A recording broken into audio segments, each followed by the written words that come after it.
Sanibonani bafowethu. Nayi lensizwe sengiyitholile ke manje. Isingidukela isikhathi eside engayitholi. Mnumzane kuhamba kahle? Yebo ngiyaphila. Ya mfowethu, abantu bayakhomenta lana mfowethu bathi sengathi ungasizakala. Uyakufisa ukuya ekhaya? Yebo ngiyakufisa impela. Uyakufisa? Yebo. Mawucabanga yini engakusiza? Mangicabanga engangisiza manje. Engangisiza nje ukubuyela ekhaya.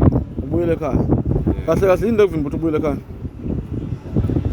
Ukuthi kade ngibhema ama-drugs manje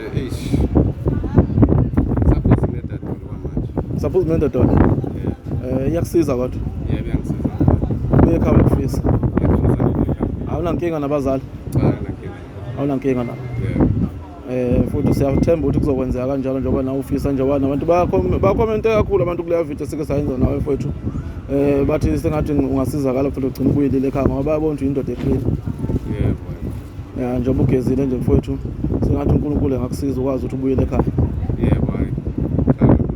Ngesithemba ukuthi kuzokwenzeka futhi ngiseduze kwakho manje sengisenyaweni zakho impela lo nyaka lo nizophela ususekhaya ngoba ngizolokhu ngikulandelile nje kancane kancane. Yebo. Kulungile mfowethu.